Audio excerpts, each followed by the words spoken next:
Welcome back to another episode of Ben and Eric's podcast. On today's episode, we heard you folks on Instagram loud and clear. The Bear has won the poll, and we are talking about it on today's episode. We knew this day would come, and we are both very excited about it. Joining the Bear today is Babylon, Damien Chazelle's 2022 Hollywood epic. In case you've been living under a rock, here are some brief descriptions. Babylon is a tale of outsized ambition and outrageous excess. It traces the rise and fall of multiple characters during an era of unbridled decadence and depravity in early Hollywood. The Bear is the story of a young chef from a fine dining world that returns to Chicago to run his family sandwich shop. This is a special kind of episode because I've seen the entire series, as well as Eric, and we'll end up reviewing them in the same manner. So let's get right into it. Eric, how are you doing? I am doing well, Ben. Thanks for the intros. Complete and concise, as always. Things are going well. Getting ready for a big wedding. Daughter's getting married in, week and a half, right? Yeah, very excited to be So there. by the time this comes out, it'll be just a few days, less than a week. The wedding. Yeah. So, very happy, very excited, trying to stay COVID-free, as I hope you are as well, since you'll be at the wedding. I will be there. I hadn't even thought of it, but yeah, I am. I'm glad we're having this talk. Yeah, a little bit in advance. I'll try to. Yeah, I mean, of course, I'm staying safe, but so far I've been fine. Good. We'd like to see you there. On wood. Yeah. How are you? You're healthy, right? No COVID. Good. Good. Yeah, feeling good. Not getting much sleep, but that's something I can fix. Is that a school thing, or just? Yeah. Putting off work and then realizing I have more work than I actually thought I had. Oh, right. Classic. And then 2-hour podcasts with post processing kind of take some time too, right? Yeah. So now that you brought it up, we have already recorded this episode. Me and Eric have a version of this episode where there was a little glitch within the first minute or two, and we didn't catch it, so we thought everything was good. But Eric's audio ended up being about 3 seconds behind mine. So for anybody who thought I already interrupted it too much, that episode I looked like an asshole on a rampage. I was stepping on his lines before he even said them, all that jazz. So we're re-recording because for various reasons I couldn't seem to isolate the tracks of audio between mine and his, and then move his like back a bit so that they fell in line with mine, or move mine forward so they synced up. And so now we're here re-recording. So everyone gets take 2, which consider yourselves lucky. This is going to be the better version. Abridged for sure. We ran really long talking about Babylon last time, so we're fixing our mistakes, addressing them, and we'll tighten it up. Now, we're gonna tighten it up. So, as I said, Babylon is a tale of outsized ambition and outrageous excess. So, Babylon stars Brad Pitt, Margot Robbie, and Diego Calva. I think are the three not biggest names. Obviously, Margot Robbie and Brad Pitt are big names, but Diego Calva is pretty much the main character. If there's one main character, it's him. He plays a character called Manny. Manny is a Mexican man in the Hollywood industry. He's trying to make it. He loves the film industry despite all its horridness and depravity. And he's trying to make it big. He wants to be on set, and he wants to make his own movies. And Margot Robbie's character is Nellie Leroy. She wants to be an actress, and she's got this star persona. And she's quite an interesting character. Jack Conrad is played by Brad Pitt, who's a let me preface this. This all goes down in the 20s. So the movie starts out in the 20s with silent films, and then the transition from silent films to talkies.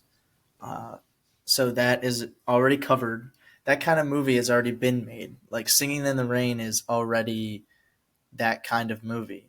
And to be honest, I saw a lot of Singing in the Rain, and I was happy about it. I like Singing in the Rain. I think it's a smart movie. It's something that they could do in the 50s, like something not really edgy because of the code, but something they could do in the 50s. So Jack Conrad, I think, is an interesting character. He is struggling with the transition between silent films and talkies, and that's his character's conflict, external conflict. So we're gonna start off by talking about the first 30 minutes of the movie in order to keep it spoiler free. Before we do that, let me just set up one other piece. Is just so people know is that Brad Pitt's character Jack Conrad is an established star, as you said. Both Nellie and Manny are not, and we catch them both in the very beginning of the movie, where they both want to be involved in the business and the industry. Nellie especially has motivation and desire for days, and when she appears on the screen for the first time, you're like,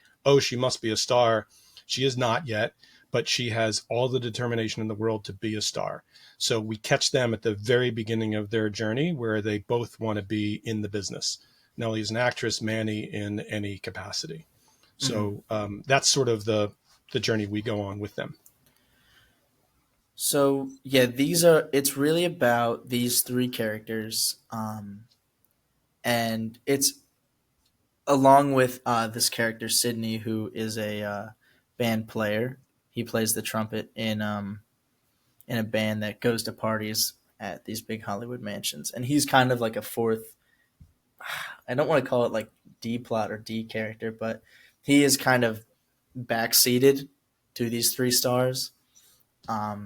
Still a very interesting character and obviously a great performance, but um, those three characters that we talked about are the main focus of this film. So before we So get into the beat by beat stuff of the first 30 minutes, because I do want to talk about some of that, because it's actually pre-title card scene. I mean, the title card comes in at the 32-minute mark, which is a crazy flex and is pretty well done. And you kind yeah, of are, you're all in when you see that. It hits the screen dramatically, and you're already a half hour into this 3-hour movie, and you're like, okay, here we go. We're on for a crazy ride, and we've already had a wild 30 minutes. So I would love to get your assessment of let's just do the movie assessment first before we start digging into some of the nitty rewatch gritty. kind of beat for beat stuff. So I love this movie. I've realized that the last like 6 minutes have been kind of mellow. That I haven't been very expressive or joyous. But I love this movie so much. Um, I had a lot of this kind of energy on the first pod, and I think that's why it ran really long. So I was trying to like throttle it back. But I rated it 5 stars the first time I watched it. I loved it the second time. I almost lowered my rating a little bit, but I decided after we recorded I wasn't going to do that. I'm still in the 5 star club for Babylon. I wish it was more widely received. I wished a lot more people liked it. It does feel like it feels like it, there's a lot of movies that came before this. Eyes Wide Shut and Singing in the Rain are two kind of big-ish influences on this. Eyes Wide Shut, especially in the first 30 minutes, that we'll talk about later. But I loved, like, you could feel the passion for movies and filmmaking every second of the way, um, right up until the climax with that epic montage at the end that I really really love. Um, yeah, I can't get enough of this movie. It's 3 hours. It's a long watch, but I mean, if I'm ready, I'm so into this movie. What about Yeah, you? I liked it as well. The I like that it's sort of an homage to movie making, and that is, as you said, sort of bookend by the montage scene at the end of the movie that shows some old movies and like movies that came out well after the time frame that this is supposedly set in the 20s and 30s, and we even jump into the 50s a bit. So the fact that they're paying tribute to movie making, and I guess from at a high level, I loved it. I really did. I thought that it was there were quick cuts, there were jumps, there was a lot of eye candy, great colors, um, great dialogue. There was a lot of spectacle in this movie. There was some, you know, jackassery, for lack of a better word, in terms of snakes and elephant shit and vomiting. Like, cage fighting. It was like there's Yes. everything you can imagine that can be considered gross or offensive or too much or just downright scary is in this movie, and I think that wasn't wholly necessary. Uh, but and for that reason, the movie's 3 hours. If you cut a lot of that shit out, then I think you bring it to a 2 hour movie that I'm 5 star in, like in a heartbeat. But the performances are amazing. The sound is great. The parties where there's trumpet playing and a full band, and you could tell the actors are playing these instruments.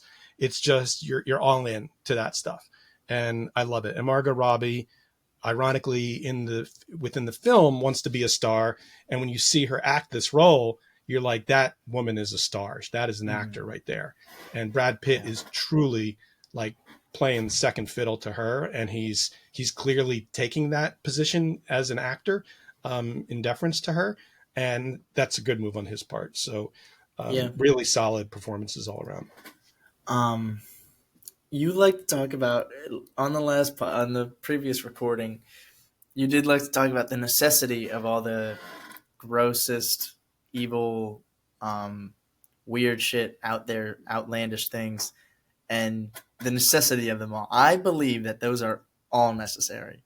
I think cutting this movie down to 2 hours. First of all, you lose a lot of like important stuff that you need because I really think this is a epic tale that's not just full of debauchery. It really like a lot of the debauchery actually results in something happening that you need. But the excessive debauchery and the excessive gross outness, I think, is really the soul of the movie. Like it's not a pleasant experience 100% of the time. And even though we love it to be, we love to believe that this is a great time that everybody's thriving in, like the story, like the time period it's set in, like the industry, it's not beautiful. It's gilded. There's a lot on the surface that's beautiful and fun. And then there's so much down below that is gross and not necessarily necessary, but just outlandish and crazy and a result of this excess and all You that. made a great point on take one, that I'll give you 100% credit for, that like an audience in the 20s that's watching, a movie of its time that was revolutionary, has got a lot of excitement in everything that's new that they're seeing on the screen. Maybe the first talkies, early 30s kind of thing. They're like astounded by what they're seeing on the screen Yeah, that and was the shocked by jazz it. singer. Right, the jazz singer. They were Right, like, I so can't shocked believe by I'm hearing it. what? They were like, I can't believe I'm hearing a Yeah, movie. right. So It was the that's technology. they're in awe, right? They got their mouths agape while they're watching this movie. And in a similar fashion, I am reacting that way with the spectacle of like an elephant shitting on a guy's head in the first 5 minutes of this movie, And where then, my mouth's agape. And it's like, so I'm getting a similar reaction that they had back in, 20s, 30s jazz singer kind of thing. So you made a great point that if they're trying to get me into a similar condition that a viewer in the 20s, 30s is having, then mission accomplished. I guess I'm a romantic. I guess I want to see the ode to Hollywood and not have to be distracted by some of the stuff that was like, you know, over the top. That's my only point. I think if I had to fall on one side of the line, it'd be get that shit out of there. I totally get your point about why that stuff should be in the movie.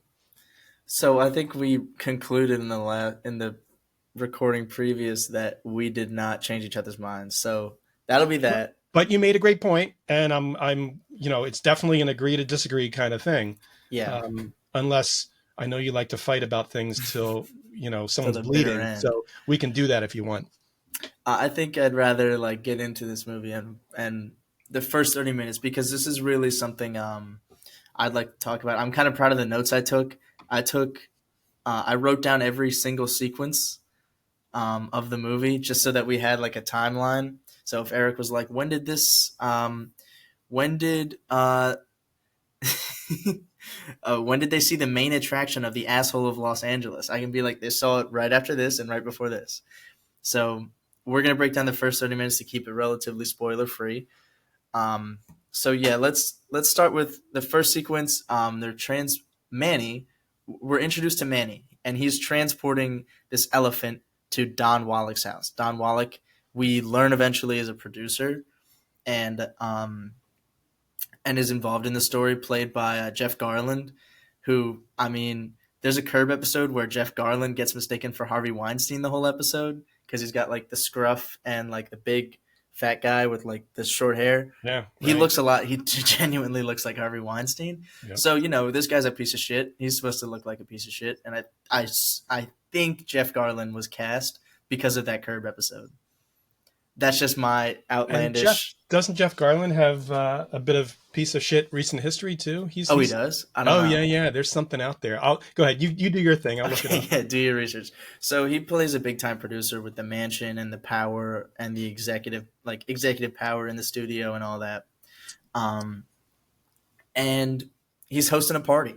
Manny is the kind of like dirty work, like cleaning up the shit literally and figuratively, and is putting this whole party together by putting in the legwork. So he's got to get this elephant up these mountains in the desert with these shitty cars. And finally, we get to the party. We get to the party. There's a lot of people there. There's a whole montage where, well, have you gotten it? Have you got it, Eric? Yeah, yeah. Sorry, Jeff Garlin, Garlin, on the set of The Goldbergs, disparaging, harassing, physically problematic throughout his time on the show. There's some detail here, but we can just say piece of shit behavior for sure. Well, he's probably appearing in the next season of Curb, so not canceled just yet, but who knows? But that party you mentioned in the first 30 minutes is amazing. Just like the colors, the camera work. There's some wonders in there of people dancing. Talk about the first oneer, Eric. What's that? Talk about that first oneer where we go through the party with Manny. He enters and it's just it's kind of like a Boogie Nights but turned up to 11. We're at this party. It's not quite a disco, but it's a real fucking piece of work. And I mean, there's people having sex. There's tons of drugs. There's but like we said, they've got the oneer that we're all fond of, where it's just one shot throughout the party, and it's just to sort of manage. It's like the movie Atonement, just in terms of the oneer they have in that movie of the evacuation at Dunkirk, where the coordination of pulling that off is just over the top, like storyboarded for months probably thing to pull this thing off. I feel like it's the same in this movie. Yeah, choreography is off the charts here. Every extra is either told to stay in one position or like they have like very specific places to go. They're all crazy. They're all like freaks in their own way. It's the wardrobe is really important in that scene, especially because most of the wardrobe is people just don't have clothes on. Lots of people with no tops, sometimes no bottom, sometimes nothing, sometimes crazy outfits, sometimes like crazy outfits that are ripped to shreds or crazy outfits that are half off. But it's a really great oneer. It brings you into the party and it sucks you right into the movie. You're so encapsulated by this party and this atmosphere that obviously if the whole movie was that, you would get bored. But this is like an introduction, like a toe in the water of the things that are to come. Let me ask you this. So this is interesting because a movie about the old Hollywood and how people got started, and who do you know, and how can you get a one up on someone else to try to get a role or get a job on a movie set, which is what our two main characters are doing. Someone like of your generation, Ben, who probably you're the exception because of you're a film nerd, but you cross cut 10 of your friends. I bet you're the only one that has any kind of admiration for old Hollywood like this. So the fact that it's fast moving, that it's bright colors, there's a ton of dancing, there's a lot of sex, there's a lot of drugs, and it's over the top stuff. I got to imagine that sort of quick cuts and colors that are on the screen and the eye candy that we're seeing has got to be an approach to keep the audience, the generation that they really want to capture, keep them interested. Would you agree with that? Yeah, it's a very interest. I think that interests anyone really. I don't know if that's specific to me and my generation, but I also think it's like important. Like if that isn't entertaining, what's it all for? Like if the party isn't fun, and if it's not the crazy shit you've ever seen, Right. what's the point of all the terrible things that will come? Like all the tragedy that's um, bound to happen due to that. Like this party is like the symbol of like the times. It's And I think just it's a great device because of that, because it does capture everyone's attention. You cannot yeah, look away in those first 32 minutes. and you're completely overwhelmed too. Like Manny is overwhelmed. He's talking to everybody, and everybody needs something from him. They're all in different stages of drunkenness, high on coke, meth, opium, whatever it is, whatever their drug of choice is for that day. But it's chaotic. It's wildly entertaining. And if it doesn't suck you in, then there's really no point in watching the rest of the movie because the rest of the movie is Right. about this industry and how this industry runs. And like these parties are essential because people meet people and shit happens in these parties that has real consequences in the industry. But also, this is what draws people in. This kind of experience is what draws people in. Like if this is your first party and you're like Jack Conrad just showed up, this fictional character, like, and you tell your grandkids like you met Jack Conrad at a party. You don't tell them the specifics, like why you were there was to get high as shit and party with people, but like you met like this is what the allure. This is the gold rush. This is like the promise to all these people that come here. We have fun. Everybody's a star. So after we get out of the party, Nellie meets Manny, or Manny meets Nellie. Nellie crashes her car, um, tries to get in the party by acting like some star, by saying her name, she's some star, and then Manny lets her in anyways because he's got the lovey-dovey eyes and is a romantic and has the power to let people in. Like he can let someone in, like he's allowed to do that. So That's a good point about Manny, though. We are really seeing this party through Manny's eyes, because he's this sort of like, holy shit, did that just happen? Like it's the same thing I'm saying to myself as I'm watching this scene, is the stuff that Manny is saying. So mhm. yeah, he's a great device from that standpoint. Yeah, and this is not the first time Manny has experienced all this, but like the active chaos, like the chaos for him is not something you can gain control of. It's a wave you have to surf. You can't Right. control the waves. So he meets Nellie. They go to this drug den and do a bunch of coke. It's unclear whether Manny does drugs or not, but he does do it with Nellie. Um, it's unclear whether Manny really does the drugs at all, like if he's ever done them before. So that's a little bit of some insight. Like Manny is focused. Like he is eating this shit. He's taking this shit from his bosses because he has a clear goal in mind and he's not gonna and he's focused on it. But Margot Robbie's character, Nellie Leroy, is the wild child. That's where she's nicknamed later. She's doing all kinds of drugs, talking all kinds of shit, one this and eventually is the star of the party. She's the life of the party. They're all dancing. There's this great dance choreography that happens. It's just so electric. We go back into the party. Manny is on the floor with Margot Robbie, with Nelly, and yeah, it's beautiful. The band is playing. We get an intro to Sydney. Sydney is just telling a saxophone player to stop playing flat or he's going to headbutt his face. It's so like it's like that's such a quotable line for me. Like stop playing flat or I'm gonna headbutt you right in your fucking mouth. Like that is something I remember, and that's an insignificant line, but it's so fun. It's so fun, and I don't know. We get to meet Jack Conrad, and then Lady Faye performs, um, and yeah, eventually we get to this woman who's OD'd. And they do a great job of introducing all these very key characters, what their position is in life, how other people react to those characters, and this person's way up here. Nellie and Manny are down here, and you're you're seeing where they are in their spot in Hollywood. So Mm-hmm. Social hierarchies are established very quickly, but also and characters like their lives and internal conflicts are just ready and available. They're wearing them on the surface.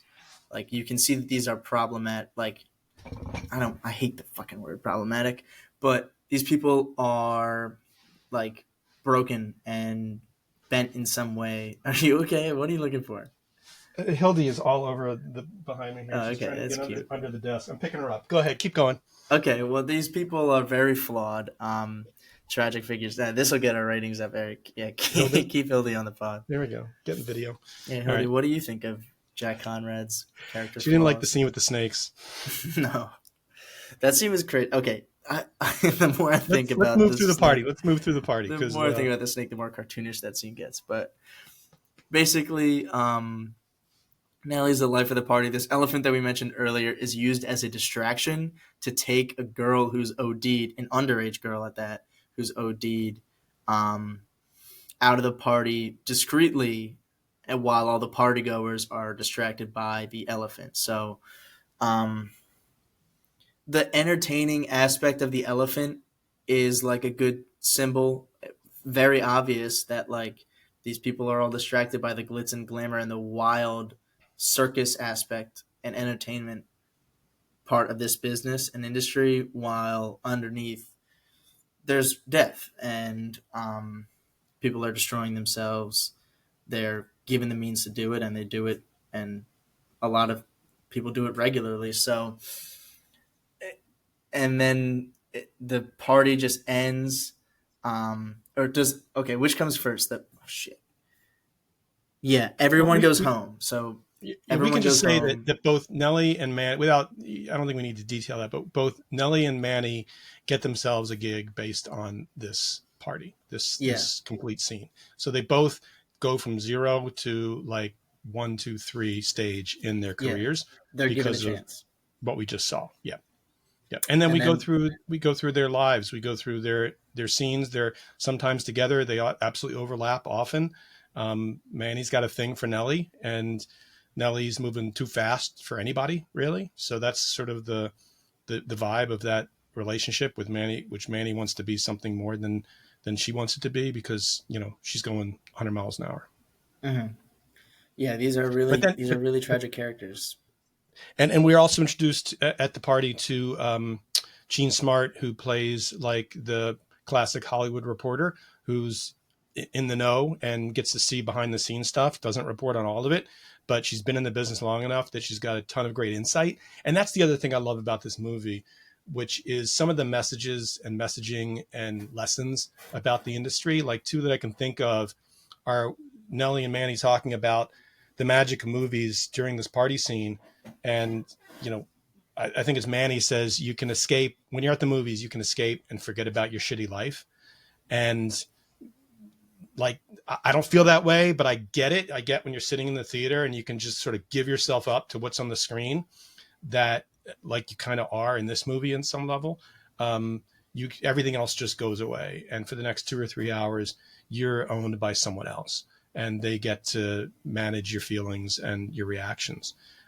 Jean Smart, the reason I mentioned her is because she gives Jack Conrad, Brad Pitt, really deep into the movie, some of the hard truths about being a flash in the pan.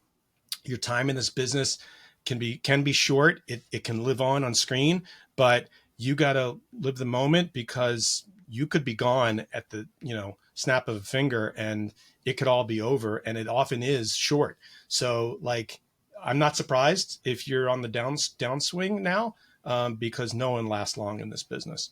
So it's like those hard truths, those lessons about the industry. I dug that. I really did. And like that, they kept me going. You already know it took me out of the movie, but anyway, turn it back to you. That scene took you out of the movie? No, the other stuff did. The stuff we're not going to fight about. Yeah. anymore. Well, if you said that scene took you out of the movie, you No, completely that I lost. loved. It was Yeah, dramatic. It was like telling. It was close ups. It was like, you really. It's the culmination of of Gene Smart and Brad Pitt's relationship in the movie that really came to a conclusion there. yeah. And I mean, I've said this 1,000 times already, but the the movies that attract me are the movies that are character based. So it's not a character study. It's not one character in a world, or man versus nature, man versus society, whatever the conflict is. But it's these groups of characters all given time on screen to go through these conflicts in this industry that chews people up and spits them out. Maybe they make him a shining star for a second, but it everyone ends up, like, everyone in this, most people in this, that are the main focus, end up just flashes in the pan, and they don't make it out. They don't know how to step away and, like, let it go. So they just, I love those kinds of characters, tragically flawed characters. I love movies that have them, and movies that do them really well are just my favorites. So this Yeah, is a movie that does it so well. that's a great point. Three characters, especially Manny, Nellie, and Jack Conrad.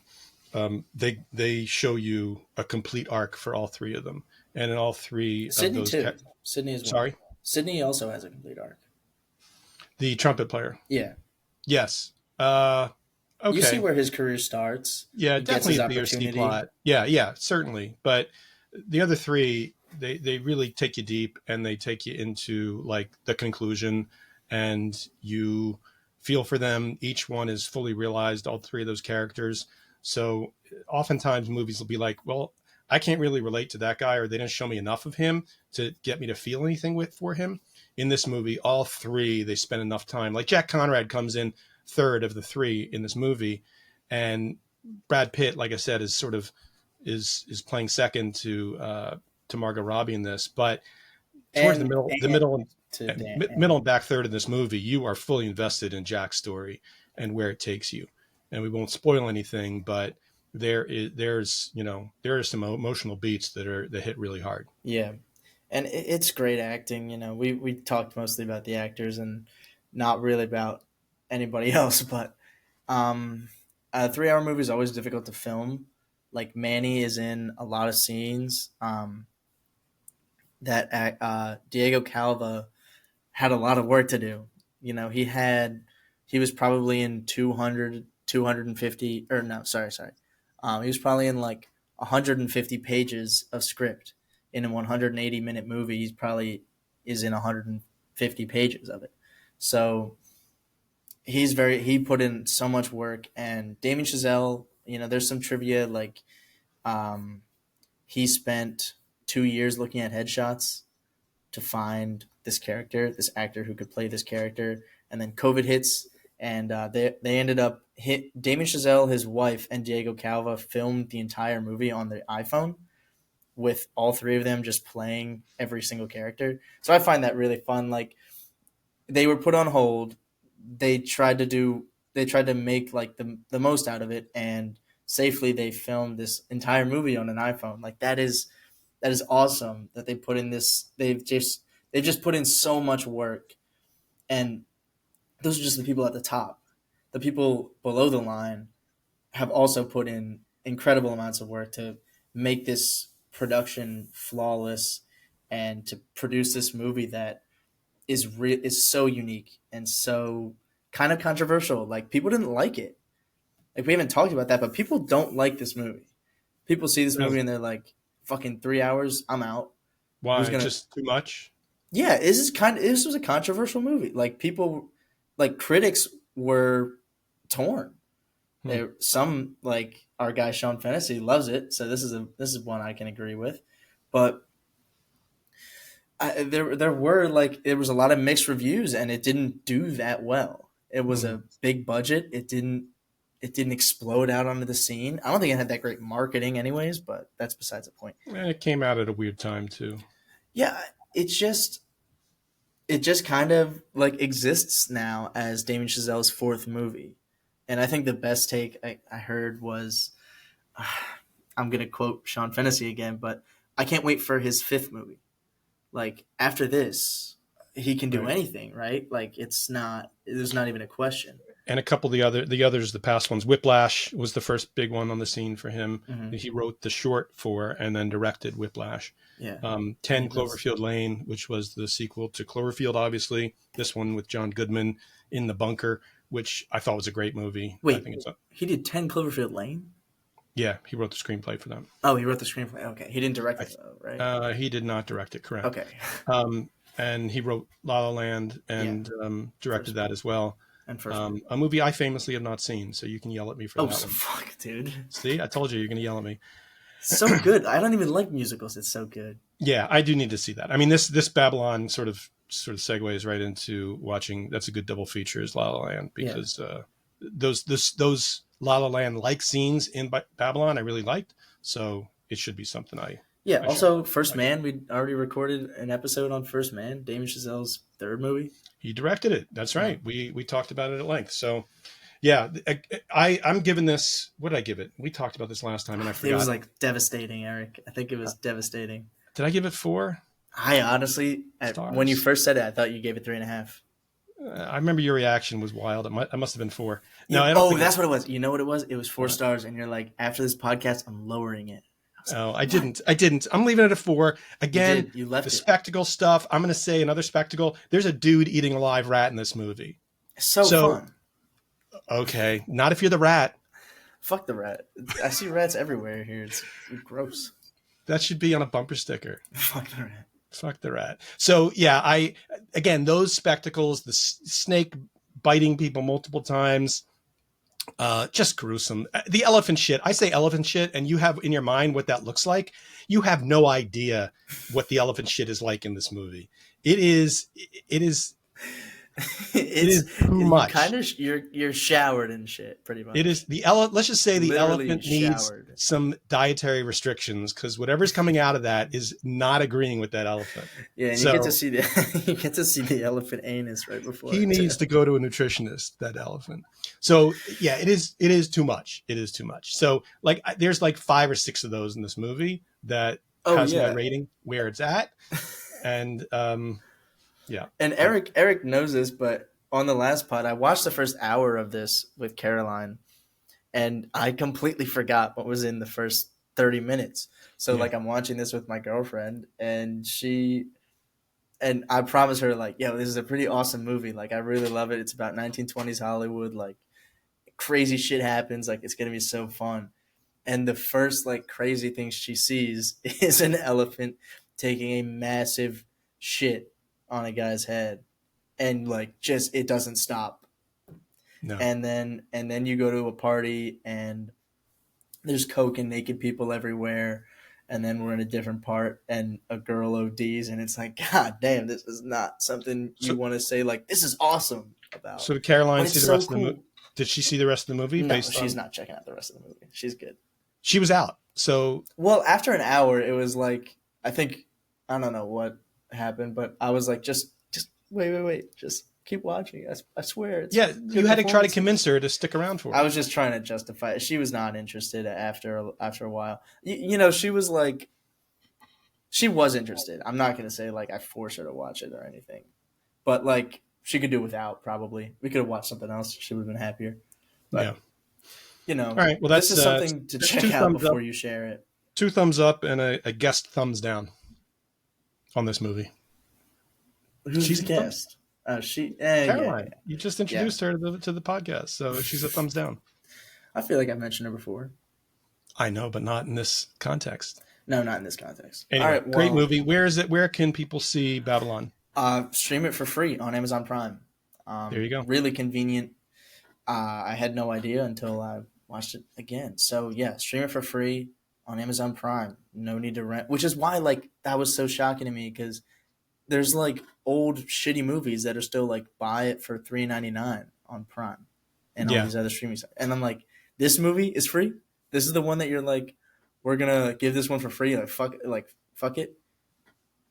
I don't know. I don't know. It's kind of crazy. People didn't really like this movie, but like, so like walking into it, it is kind of controversial. Like you shouldn't walk into it thinking you're gonna just fall head over heels for it. Like you might just check out. I don't know, but Right. us two, we really enjoyed it. Me more than Eric.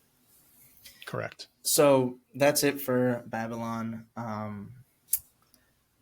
Up next is The Bear. We're going to take a quick break, come back with an ad read, and more. And we're back. But first, a word from our sponsor, Dirty Sue. Eric, take it away. Dirty Sue martini mixers, other cocktail mixers like whiskey cherries, dirtysue.com. Just great addition to your bar cart, especially if you like martinis. Olive juice, premium olive juice is their flagship product. You buy them in 2 packs at dirtysue.com or on Amazon. You can get free shipping, obviously, from Amazon, and they offer free shipping at Dirty Sue directly. No, you can get free shipping at Dirty Sue exclusively. So Amazon stay away doesn't from do free shipping. big Amazon, go right to Dirty Sue and have a small business win. So Yeah, support small businesses. martinis, I think they have to be done with gin. I get the vodka martini thing, but I never liked them. Take that up So, with my mother. all right, we can fight about that. I'll just fight with all the Dorsey family about movies and alcohol. We'll plenty to talk about at the wedding. But so vermouth in a martini. I was thinking about that the other day as I was making my martini. I'm a heavy vermouth guy in a martini. Some people are like, you walk a glass of gin through a room that has vermouth in it, and that's enough for them. And that's just weird. It's just a glass of gin, but you add your olive juice to it, and then you got a martini. But I like a little vermouth in my martini, like 3 parts gin, 1 part vermouth is my speed. Call me lightweight, I don't know, but a martini can really shine with some more vermouth. So have you had a martini yet, Ben? No, you've asked me this every single time. Still, I'm gonna keep asking it. Okay, maybe I'm trying to trap you as a 19-year-old. Maybe once you admit to it, then we'll have the cops come get you. But yeah, I'll just do it under your supervision.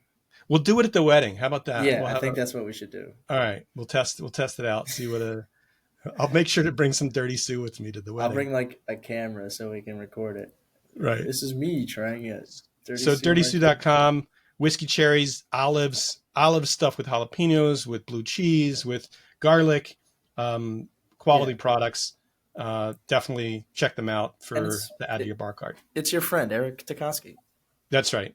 Famous bartender in LA who started this company, and he is going gangbusters, and I can see why. The products are fantastic. Yeah. So with that being said, let's get right into The Bear. The Bear is a story of a chef who returns to Chicago to run his family's sandwich shop. It's created by Christopher Storer. It's hard to enunciate that name on air, but this is a show that is a cultural phenomenon. I think a lot of people across the country heard of this through word of mouth.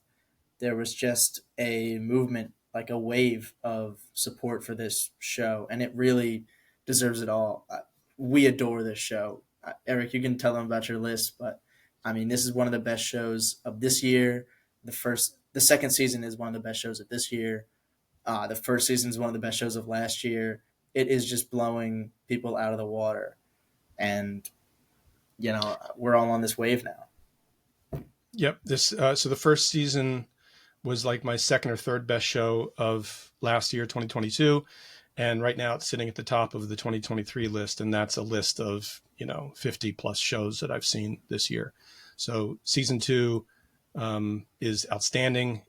They had a lot to keep up with their first season success, but they nailed it. It's on Hulu. They drop all the episodes at once. I think that's absolutely a mistake because there's certain episodes we'll chat briefly about here that are ones that you want to talk about for a while with your friends. And when you're watching them at different times, at different speeds, and there's not that water cooler opportunity to talk about these things, then I think that's a real miss. So hopefully season 3, they'll start putting this out episode by episode. But outstanding series. You get sort of the gritty Chicago takeout and Italian beef scene moving into season 2, where you get more fine dining. But there's definitely fine dining feel in the first season, as well as this Michelin star chef played by Jeremy Allen White from Shameless fame Mhm. on Showtime is the chef coming in to take over for his recently deceased brother. And Jeremy's coming from the fine dining, having had some accolades there, and then trying to put a little bit of that spin into a very established kitchen that is resisting him at every turn. And we're seeing the show through the eyes of his apprentice, who is played by Ayo Ayo Edebiri. Edebiri. Ayo Edebiri. I keep screwing up that name. Breathe. And we're seeing the kitchen and the craziness and the chaos through her eyes, as she's now seeing in episode 1. She's day 1 in the kitchen, and we are also day 1 in the kitchen. So it's quite a ride we're on, and the intensity in the show, the cooking verbiage and jargon that's thrown about is nuts, and you'll find yourself doing it in your real life after you watch the show. And To the it's bemusement of your future son-in-law. exactly who is a chef who I don't think likes me playing cosplaying as a chef.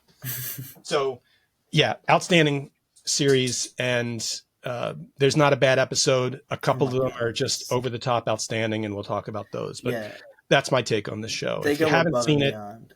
If you haven't seen it, I don't know what you're doing with your life or why you're listening to these two dipshits, because this is the kind of thing that we wait for, and we're so glad exists in the world. Yeah, I can't wait for season 3. I don't know when that's coming out with the writer's strike and all that, but so excited to finally finally see more. I mean, there's so much in these first 2 seasons that is worth breaking down for like so long. The food, first of all, looks great. Love food in films. Sometimes it doesn't look so good. There are some like really outstanding pieces of food, like not pieces of food, but like pieces where food is really, really well done. Um, the menu really well done. The Triangle of Sadness, I think, is pretty well done. The cook, the wife, the thief, the cook, the wife, the thief, and her lover. The cook, the thief, the wife, and her lover has fantastic food. I think the best ever that I've ever seen. Sorry about butchering the name, but it's A just hard title. it's so good. Like it does sound corny just saying it's so good for like the next however long until we end this pod, but it's really hard to like all these young stars. I can't wait to see what they're doing next. I love these characters that they've built and established so well. It seems like every single job ever to like at every step of the way to make this show is just filled with the person who is the utmost qualification. They are the creme de la creme of and just perfectly suited for their roles. It just seems like everything has gone right for this show. I doubt that it has. I'm sure this set has gone through its share of troubles, but it's so well done and entertaining to watch. You can really pick it up anywhere. Every episode, you just are so invested in these characters. There's no purely unlikable character.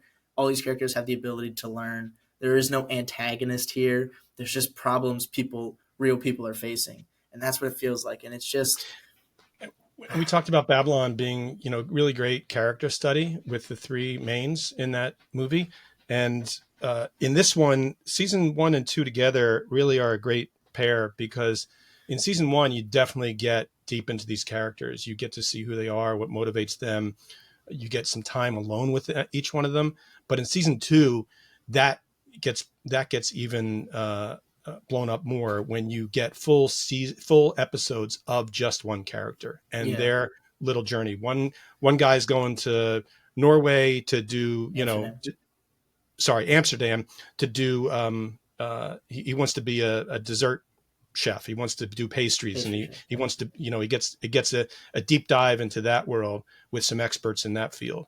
And Yeah. you get Richie, who's looks at the world of service in restaurants and why that's important, because that's not his tendency. It's to be more direct and brute force and not really accommodating Yeah. to people. So he gets a lesson in that. So that's what they do in season 2. And yeah, and so from that standpoint, the 2 seasons together are a great pair. Yeah. Richie. Some people might think that Richie's kind of an antagonist in the first season. I don't think he's a purely an antagonist, especially like as we get to the episode where Richie and um, oh my Richie and Sid are like picking up something from the like a Lowe's or Home Depot, and you just get like Richie on the phone, and there's like a single take where he's in the car, Sydney's in the seat driving next to him, and he's talking to his wife, or he's talking to his ex wife who he has a kid with, about like, or he's talking to his daughter about how he's not there for her, and it's like it's such a great performance by, and I'm gonna butcher the name, but I think it's Eben Moss Bacharach. Barach. Yeah, you don't have I'm to get not all sure. French on us with that last name. I think it's Baccarat. I Yeah. don't think it's French at all. But he appears in Andor for a few episodes. Love his character there. He's really great. I don't Yeah. know where he was hiding. I don't know who was hiding him before this, but um, yeah, it's just. And the second season, you get to see Richie grow, and it's like he's become so quickly like one of my favorite characters, if not my favorite character. Like he, it's just everyone can pick a character to love the most. Lionel Boyce, I'll talk about him again. He's a member of he was a member of Loiter Squad. He was an actor on this TV show Loiter Squad on YouTube that the rap group Odd Future did. So when I first saw him on this show, I was like, "Fuck yes!" I couldn't believe my eyes that I was seeing Lionel Boyce in a real role, and he's thriving. Every single actor looks like they're thriving. It's just, if you're not on this wave now, get on it immediately. Like, you need to be here. This is such a great show. It's just so entertaining. I haven't heard anyone speak badly about it. It's been out for a year now. Yeah, everyone I've talked to loves the show. There's a couple episodes here in season 1 that we can quickly hit on, and I don't think we'll spoil too much for the 1% of these listeners who haven't seen the show. But Yeah, episode 7 is titled. Sorry, pulling it up it's now. titled Review.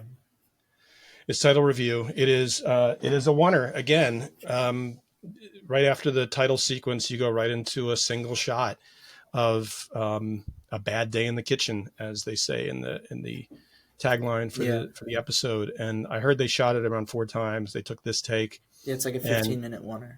it is how long is it? It's about 15 minutes. Okay. So the music in it is it's the tension rises. There's like one loop of a Wilco song that's playing in the background for most of the scene, and you don't think that you realize at the end of the episode that you may not have taken a full breath at all as you're watching, and it's just so well done. And Yeah, yeah, so I've seen that episode. I mean, I don't rewatch a lot of TV because of how much TV I watch. There's always more to get to. I've always got something queued up that I need to get to, and I've seen this episode like 4 or 5 times. It's so good. yeah.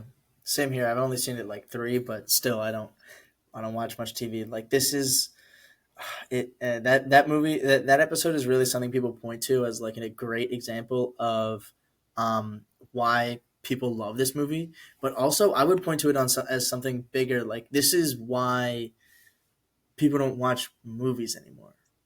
TV is really where, in the pendulum of where like experimentation and talent has gone, it's in TV right now. And this is Yeah, a great example of why. I mean, the early 2000s with The Sopranos, The Wire, like that was like experimental TV was really coming into its form with Mad Men and all these great shows in the early 2000s. And like there was a lot of talent there, but also a lot of great movies. Now Yeah. with the movie industry where it is, where it was in 20 and 21, where it was wobbly as hell, talent went to TV. People love and it's produced some of these great shows. Like it is a we're in a fucking fantastic time to start a TV show podcast. To start a podcast that covers TV shows Hmm. as well as movies because it's TV shows like this that are really pushing the boundary now. And it's not like, oh, look at Twin Peaks. It really pushed the boundary back then. Like this is happening like right now. So this is just that's an episode that people point to, and then there's just more. There's just more of those in season 2. It's just better. Yeah. So It doesn't make any sense. they've been typecasted now as a series that has to have a couple episodes that are just mind blowing. And season 2, they do it with a couple titled Fishes and Forks. Those are 2 Yeah. episodes in season 2 where Fishes has got 5 or 6. I'm not going to call them cameos. I'll call them guest actors because they have significant guest roles. stars. Yeah, phenomenal, just phenomenal. And Forks is the deep dive with Richie into the service industry with a cameo / guest actor that we will not say the name, but it is shocking and so well done. So yeah, they don't let up into season 2, and I can't wait for more. So it came out in June, season 2, and if you haven't seen it, I do not know what is wrong with you. It's on Hulu. Please get yourself a subscription and watch this show. Yeah. I think we'll end it there. That was our episode about Babylon and the Bear. I want to add one extra thing to this podcast, which is we talked about Reservation Dogs a couple episodes ago, and it is hitting its stride in a big way here in this season. And episode 9, like I just mentioned in this other Bear episode 9 that just aired recently on Hulu in this latest season, has a guest star that is, don't spoil it, but just if you're watching Reservation Dogs, do not stop. There's probably the best episode of the series happens with this episode 9 with a special guest that most likely will win an Emmy for what I just witnessed. So just update on that. Keep going. It is still one of my favorite shows. All right. Well, I got a lot of shows to watch. I'm almost done the first season of The Americans. Oh, good. Oh, let's give people an update on that because you and I fought about that a bit. Zach is also involved. Yes. We talked about in our group chat about the comments I made. I'd like to address those. I still stand by The Sopranos is better, but I haven't finished The Sopranos, and I definitely haven't finished The Americans. I'm glad you're liking it. So that you're going to continue past season 1? Yeah, I'm very intrigued. Good. I think I'm almost there. Like, I don't remember exactly what episode, but it's like 9 or 10 of like in the 13 episode first season. So I'm very excited. I'm very excited to watch both of these all-time shows, one of which I had never heard of. Literally never heard of The Americans before we recorded. So okay, that wraps it up. We gotta get up out of here and keep this on. I will say in terms of payoffs, season 6, final season of The Americans, the last 2 episodes are just absolutely perfect episodes of television. I've rewatched them many times. My wife has rewatched the finale, I think 7 or 8 times.